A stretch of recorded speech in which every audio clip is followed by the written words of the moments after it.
Welcome to my channel biology geek. हम लोग coordination and control पढ़ रहे थे, जिसमें रिसेप्टर्स ऑफ ह्यूमन को क्या कर रहे थे, डिस्कस कर रहे थे। और रिसेप्टर्स ऑफ ह्यूमन में हम लोग आई का क्या पढ़ रहे थे, सेकंड पार्ट देख रहे थे, जिसको हमने कहा पार्ट 2, जिसमें आज हम लोग क्या क्या चीजें डिस्कस करेंगे कि प्यूपिल रिफ्लेक्स क्या है, आई किस तरह से अकोमोडेशन मेंटेन करती है, इमेज फॉर्मेशन कैसे होगी, and the last one is the role of vitamin A in vision. जैसे कि प्रीवियस क्लास में आप लोगों ने स्ट्रक्चर ऑफ आई और उसके डिफेक्ट्स देखे थे, आज की क्लास में हम लोग pupil reflex, accommodation, image formation and the fourth one is role of vitamin A in vision जो है उसको स्टार्ट करेंगे। सबसे पहले अगर हम इमेज फॉर्मेशन की बात कर लें तो हम सब ये जानते हैं, कोई भी हमारे पास एक ऑब्जेक्ट है, उससे लाइट रेज जो है आप कह लें कि कहाँ फॉल करेंगी उस ऑब्जेक्ट से, कॉर्निया जो हमारा पार्ट ऑफ आई है, फर्स्ट पार्ट ऑफ आई जिससे इनकाउंटर होगा डायरेक्टली।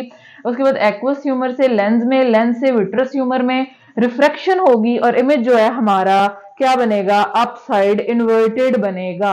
अब इस इमेज को, और ये रेटिना पे बनेगा, अब इस इमेज को हमें सीधा या फिर ओरिजिनल शेप में कैसे दिखाया जाता है, हमारे रेटिना पे जो रॉड और कोन सेल्स मौजूद होते हैं उनका बेसिकली क्या काम है कि उन्होंने सेरिब्रल कॉर्टेक्स में जो विजुअल एरिया है उस पे क्या करना है, मैसेज भेजना है, उसको स्टिम्युलेट करना है और वो मैसेज हमारे ब्रेन तक जाएगा, ब्रेन उसको अकॉर्डिंगली इंटरप्रेट करेगा और हमारे इमेज को दोबारा से अपराइट क्या कर देगा, इन्वर्ट कर देगा और हमें जो है वो इमेज स्ट्रेट नजर आना स्टार्ट हो जाएगा। This is the whole process जिसके थ्रू इमेज जो है वो फॉर्म हो रही होती है, इमेज फॉर्मेशन हो रही होती है। उसके बाद अगर हम देख लें role of vitamin A in vision, तो हम कहते हैं कि विटामिन ए जो है वो बहुत ही ज्यादा इंपॉर्टेंट है इन आर विजन, हमारे विजन में उसका बहुत इंपॉर्टेंट रोल है। अगर विटामिन ए की डेफिशिएंसी हो तो हमें नाइट ब्लाइंडनेस हो जाती है। और rod sales of the retina के अंदर विटामिन ए जो है एक स्पेशल टाइप ऑफ प्रोटीन है जिसके साथ क्या करता है, रिएक्ट करता है और हमारे पास रोडोप्सिन बना देता है। और रोडोप्सिन जो है क्या करती है, इंपॉर्टेंट है डिम लाइट में, विजन में हमें क्या कर रही होती है, फैसिलिटेट कर रही होती है, हेल्प कर रही होती है। अच्छा जी, आप लोगों ने एक क्वेश्चन का आंसर राइट डाउन करना है इसी वीडियो के लास्ट में कि जो कैट्स होती हैं उनमें कौन से सेल्स जो है वो ज्यादा होते हैं, रॉड सेल्स ज्यादा होंगे या फिर कौन सेल्स ज्यादा होंगे, और रात में कैट्स की आईज जो है वो शाइन क्यों कर रही होती हैं, और जो जिन एनिमल्स को रात में नजर आ रहा होता है उनमें रॉड सेल्स ज्यादा होंगे या फिर कौन सेल जो है वो ज्यादा होंगे। मैंने यहाँ पे अभी आप लोगों को एक्सप्लेन भी किया है। और आपने एक और बात याद रखनी है कि ह्यूमन आई के अंदर 7 मिलियन आप कह लें कि रोड और कॉन सेल्स जो है वो मौजूद होते हैं, जो क्या कर रहे होते हैं, विजन में अपना रोल जो है वो प्ले कर रहे होते हैं। अच्छा जी, उसके बाद हम कहते हैं कि हमारे पास प्यूपिल रिफ्लेक्स क्या है और आई मेंटेन्स अकोमोडेशन, यानी कि आई किस तरह से अकोमोडेशन हमें अकोमोडेट कर रही होती है। प्यूपिल रिफ्लेक्स की बात कर लें, आप जानते हैं कि ये हमारा क्या है, ब्लैक जो हमारा हमें स्पॉट नजर आ रहा है दैट इज बेसिकली द प्यूपिल। वो कहता है कि हमारे पास जो इरिस का एरिया है, इस इरिस के एरिया में दो तरह के मसल्स होते हैं। एक होते हैं सर्कुलर मसल्स, यानी कि वो सर्कुलर मसल्स होंगे जैसे कि मैंने यहाँ ड्रॉ किया, और एक होते हैं रेडियल मसल्स जो कि रेडियल रेडिएट हुए होंगे। वो कहते हैं कि जब ब्राइट लाइट मौजूद होगी, हम एकदम से किसी एरिया में गए, ब्राइट लाइट है, फौरन से हमारी आंखें जो है वो इस तरह से शॉर्ट हो जाती हैं और शॉर्ट होने की वजह से जो हमारा प्यूपल है वो भी क्या हो जाता है, शॉर्ट हो जाता है। क्यों? क्योंकि हमारे जो सर्कुलर मसल्स हैं वो क्या होते हैं, कॉन्ट्रैक्ट होते हैं, जो प्यूपिल को क्या कर देते हैं, कॉन्स्ट्रिक्ट कर देते हैं ताकि कम से कम लाइट हमारी आईज में जाए। अगर हम कुछ देखना चाह रहे हैं तो वो हमें क्या है, इजीली नजर आ जाए, यानी कि कम से कम लाइट को अंदर भेजने के लिए हमें नो डाउट हमारे आई लैशेज, आईलिड ये भी हेल्प करें, लेकिन हमारा प्यूपिल जो है अपना साइज बिल्कुल क्या कर लेता है, स्मॉल कर लेता है सर्कुलर मसल्स को कॉन्ट्रैक्ट करवा के। उसके बाद हमारे पास आ जाती है एवरेज लाइट। एवरेज लाइट में जैसे कि मैं नॉर्मली, अभी मेरी विजन है that is the normal, pupil size normal है, सर्कुलर रेडियल मसल्स अपने नॉर्मल पोजीशन में। अच्छा, अगर डिम लाइट मौजूद हो तो फिर हम कहते हैं कि रेडियल मसल्स फौरन से क्या करेंगे, कॉन्ट्रैक्ट करेंगे। कॉन्ट्रैक्ट होने के बाद प्यूपल हमारा डायलेट होगा और हमारी आईज जो है डिम लाइट में हमें कुछ नजर नहीं आ रहा तो हम आईज को जो है वो बहुत ज्यादा ओपन करके देखने की कोशिश करेंगे ताकि हमें चीजें जो है वो क्लियर करें। अच्छा जी, हमारे पास कुछ रिफ्लेक्सेस ऐसे होते हैं जो सिर्फ स्पाइनल कॉर्ड, हमने पढ़ा के स्पाइनल कॉर्ड जो है वो रिफ्लेक्स एक्शन को कंट्रोल कर रहा होता है, रिफ्लेक्सेस को कंट्रोल कर रहा होता है। लेकिन कुछ रिफ्लेक्सेस ऐसे होते हैं कि जिनको स्पाइनल कॉर्ड कंट्रोल नहीं कर रहा होता, और वो मैसेजेस जो हैं वो कहाँ जाते हैं, ब्रेन को जाते हैं, और उन रिफ्लेक्सेस को ब्रेन जो है वो कंट्रोल कर रहा होता है।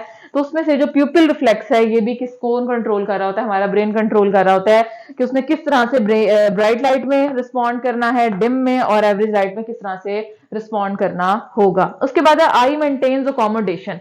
अच्छा जी, अकोमोडेशन क्या है? वो कहते हैं कि एक रिफ्लेक्स मैकेनिज्म है by which light rays from an object are brought to focus on the retina। यानी कि ये ऐसा रिफ्लेक्स एक्शन है जिससे हम इमेज को क्या करते हैं, प्रिसाइज करते हैं, हम फोकस करने की कोशिश करते हैं ताकि हमें वो ऑब्जेक्ट जो है वो क्लियरली डिफाइन हो सके, हम बता सकें कि ये इमेज जो है क्लियरली है क्या, इसकी स्ट्रक्चर क्या है, या अगर हमारी मेमोरी में कुछ उस इमेज से रेलिवेंट कोई चीज है तो हम उसको रिकॉल कर लें।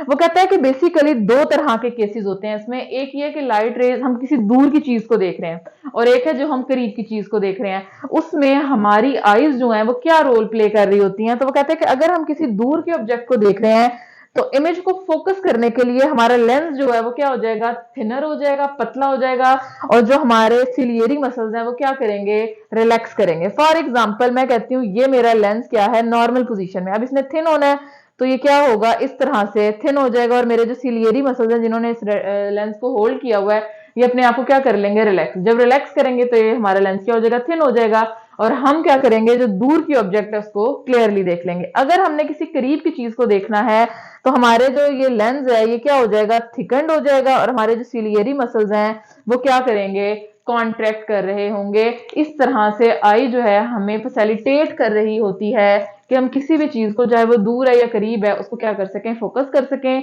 और हम उस चीज को क्या कर सकें, ऑब्जर्व कर सकें। ये था हमारा पार्ट 2 जिसमें हम रिसेप्टर्स ऑफ मैन के आई पोर्शन में pupil reflex, eye accommodation, image formation और the role of vitamin A जो है विजन में, उसको क्या किया है, स्टडी किया है।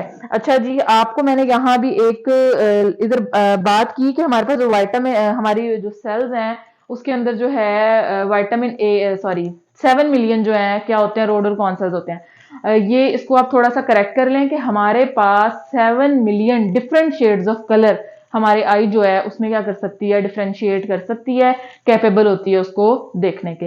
वीडियो आपको पसंद आई हो इसको लाइक करें, शेयर करें, सब्सक्राइब करें। कोई कंफ्यूजन हो, कोई भी सजेशन हो, वीडियो से रेलिवेंट, प्रीवियस वीडियो से रेलिवेंट, कमेंट सेक्शन में लाजमी बताया करें। आपके कमेंट से अगर पॉजिटिव कमेंट्स हैं या फिर आप कमेंट कर रहे हैं ताकि हमारी इंप्रूवमेंट हो तो हमारे लिए बहुत हेल्पफुल होगा। उसको हम प्रॉपरली ट्राई करेंगे कि आपके सजेशंस को कंसीडर करें और इंप्रूवमेंट लाएं। अगर कोई क्वेश्चन है वो भी पूछें ताकि आपको उसको आंसर किया जाए प्रॉपरली। दूसरों को शेयर करें, बेल आइकन प्रेस कर दें, दूसरों को भी फायदा हो और आपको भी टाइमली नोटिफिकेशन जो है वो मिलते रहें। Thank you.